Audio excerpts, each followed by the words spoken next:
Hi കൂട്ടുകാരെ, മിനീസ് കിച്ചണിലേക്ക് എല്ലാവർക്കും സ്വാഗതം. ഇത് പച്ചമാങ്ങ കൊണ്ടുള്ള റെസിപ്പിയാണ്. നല്ല അടിപൊളി റെസിപ്പിയാണ്. ചോറിൻ്റെ കൂടെ അപ്പത്തിൻ്റെ കൂടെ ഒക്കെ കഴിക്കാൻ പറ്റുന്ന റെസിപ്പിയാണ് ഇത്. പച്ചമാങ്ങ കൊണ്ട് പലതരം റെസിപ്പികൾ നമുക്ക് ഉണ്ടാക്കാൻ പറ്റും. മാങ്ങ അച്ചാർ മാത്രമല്ല, ഇതുപോലുള്ള റെസിപ്പികളൊക്കെ ഒന്ന് ചെയ്ത് നോക്കണം. പെട്ടെന്ന് നമുക്ക് ഉണ്ടാക്കാൻ പറ്റുന്ന കറിയാണിത്. അപ്പം വീഡിയോയിലേക്ക് പോകുന്നതിന് മുമ്പ് വീഡിയോ കണ്ട് ഇഷ്ടപ്പെടുവാണ് ലൈക്ക് ചെയ്ത്, ഷെയർ ചെയ്ത്, കമൻറ്റ് ചെയ്ത്, സബ്സ്ക്രൈബ് മറക്കല്ലേ. നമുക്ക് ഉടനെ തന്നെ വീഡിയോയിലേക്ക് പോകാം. പച്ചമാങ്ങ കൊണ്ടുള്ള നല്ലൊരു ചോറിനും ചേർന്ന ഒരു കറിയുടെ റെസിപ്പിയാണ്. നല്ല പുളിയുള്ളൊരു മാങ്ങ കൊണ്ട് നല്ല മധുരത്തിലൊരു കറി നമുക്ക് ഉണ്ടാക്കാം. അതിനായിട്ട് ഞാനൊരു മാങ്ങ എടുത്ത് വെച്ചിട്ടുണ്ട്. ഒരു മാങ്ങ കൊണ്ടേ ചെയ്യുന്നുള്ളൂ. ഇപ്പം മാങ്ങയുടെ സീസണാണല്ലോ. അപ്പം ഈ ഒരു മാങ്ങ കൊണ്ടാണ് ഞാൻ ചെയ്യുന്നത്. ഇത് നല്ലോണം തൊലിയൊക്കെ ചെത്തി നല്ല കഷ്ണങ്ങളാക്കി എടുക്കാവേ. എന്നിട്ട് നമുക്ക് ഇത് ഉണ്ടാക്കാം. ഇപ്പം നല്ലോണം തൊലിയെല്ലാം കളഞ്ഞ് നല്ലോണം ഞാൻ കഷ്ണങ്ങളാക്കി എടുത്തിട്ടുണ്ട്. നല്ല പുളിയാണ് ഈ മാങ്ങയ്ക്ക്.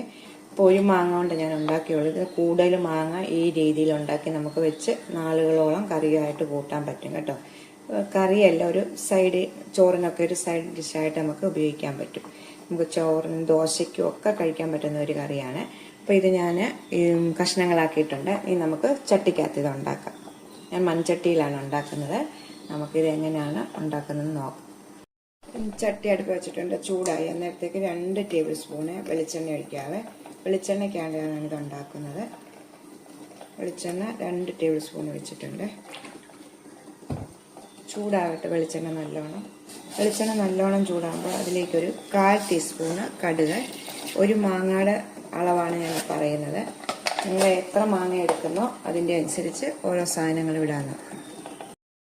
ഇതിലേക്ക് 1/4 ടീസ്പൂണ് ഉലുവ ഇടാതെ. ഉലുവ ഒന്നും കൂടി പോകല്ലേ. ഉലുവ ഇട്ട് 1/4 ടീസ്പൂൺ പെരിഞ്ചീരകം. സമയം തീ കുറച്ച് വെക്കണം. ഒരു 1/4 ടീസ്പൂണ് ജീരകം, സാധാ ജീരകം, നമ്മൾ അപ്പത്തിനൊക്കെ ഉപയോഗിക്കുന്ന ജീരകം. ഇതിലേക്കൊരു 1/4 ടീസ്പൂൺ എള്ള. നമ്മൾ ഉണ്ണിയപ്പത്തിനൊക്കെ ഉണ്ടാക്കുന്ന എള്ളില്ലേ, എള്ള. നല്ല ടേസ്റ്റാണ് ഇതുകൂടെ ചേർത്ത് ഇങ്ങനെ ഉണ്ടാക്കുമ്പോൾ. അതിനുശേഷം ഒരു 3-4 വെളുത്തുള്ളി തൊലിയോടുകൂടി തന്നെ ചതച്ച്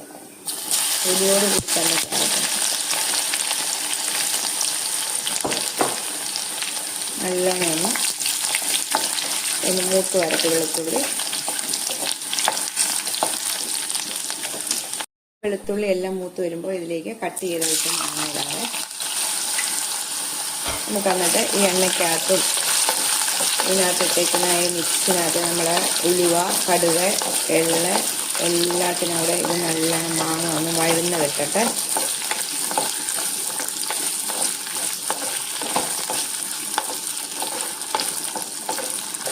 ഏതെല്ലാം വെറൈറ്റികൾ നമുക്ക് ഉണ്ടാക്കാൻ പറ്റും.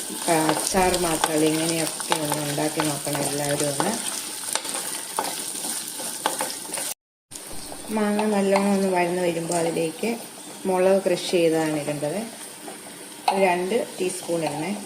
നമ്മളിതിലേക്ക് മുളക് പൊടി ഒന്നും ചേർക്കുന്നില്ല, ഈ മുളക് മാത്രമാണ് ചേർക്കുന്നത്. നമുക്ക് നല്ലോണം മിക്സ് ചെയ്യാം. 1/4 ടീസ്പൂൺ മഞ്ഞൾപ്പൊടിയും കൂടി ഇട്ടിട്ട് നമുക്ക് ഈ മഞ്ഞൾപ്പൊടിയുടെയും ഈ മുളക് ക്രഷ് ചെയ്തതിൻ്റെ എല്ലാം ഒന്ന് പച്ചമണം മാറുന്നതും വരെ ഒന്ന് വഴറ്റിയെടുക്കും.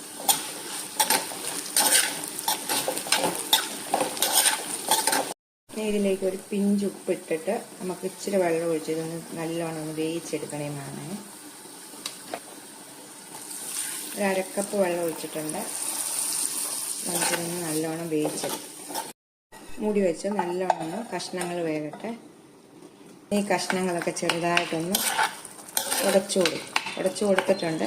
എല്ലാ കഷ്ണങ്ങളൊന്നും ഉടച്ചു കൊടുക്കണ്ട. ഇങ്ങനെ ഇനി നമുക്ക് ഇതിലേക്ക് സ്വല്പം കായ ഇടണം. ഒരു 1/4 ടീസ്പൂൺ കായ ഇടണം. കായവും പുളിയും എരിവും മധുരവും എല്ലാം കൂടെ തരുമ്പോഴാണ് ഇതിൻ്റെ ടേസ്റ്റ് കേട്ടോ. ഒരു 1/4 ടീസ്പൂൺ കായ. നമ്മൾ ശർക്കര ഇട്ടല്ലോ, നീ ഒരു 1/4 ടീസ്പൂണ് പഞ്ചസാരയും കൂടി ഇതിലേക്ക് ഇടണേ. അപ്പം സ്വല്പം പഞ്ചസാര ഇട്ട് നമുക്ക് നല്ലോണം ഒന്ന് മിക്സ് ചെയ്ത് കൊടുക്കാം. കായമൊക്കെ ഈ ഇതിലോട്ടൊന്ന് പിടിക്കട്ടെ. നല്ല ടേസ്റ്റാട്ടോ കേട്ടോ. പെരിഞ്ചീരകവും ജീരകവും കായവും എല്ലാം ഉലുവായും എല്ലാം കൂടെ ചേർന്ന് മധുരം എല്ലാം കൂടെ ചേർന്ന് ഈ സമയം നമ്മളൊന്ന് നോക്കണം എല്ലാം ഉണ്ടോയെന്നൊക്കെ കേട്ടോ, കായത്തിൻ്റെ ടേസ്റ്റൊക്കെ ഉണ്ടോയെന്ന്. നമുക്ക് ഇച്ചിരിയും കൂടെ ഒന്നും പറ്റട്ടെ, തീ കുറച്ച്. ഇപ്പം തീ കുറച്ചാണ് വെച്ചേക്കുന്നത്. ഇച്ചിരിയും കൂടെ ഒന്ന് പറ്റിക്കഴിഞ്ഞാൽ തീ ഓഫ് ചെയ്യാം. അപ്പം നമ്മുടെ കറി റെഡി ആയിട്ടുണ്ട്. നല്ല സൂപ്പർ ടേസ്റ്റായിട്ടുള്ള പച്ചമാങ്ങ കൊണ്ടുള്ള കറി. തീ ഓഫ് ചെയ്തിട്ടുണ്ട്. ഇത് നമുക്ക് മൂടി ഒന്ന് വെക്കാം ഇച്ചിരി നേരം ഒന്ന്. തീയൊക്കെ ഓഫ് ചെയ്ത ശേഷം നല്ല കുറുകിയ നല്ലതാണ്. നമ്മുടെ ഈ അപ്പത്തിൻ്റെ കൂടെ ഒക്കെ കഴിക്കാം, ചോറിൻ്റെ കൂടെ, ചൂട് ചോറിൻ്റെ കൂടെ ഒക്കെ നല്ല ടേസ്റ്റായിട്ടുള്ള റെസിപ്പിയാണിത്. എല്ലാവരും ഒന്ന് ട്രൈ ചെയ്ത് നോക്കണം.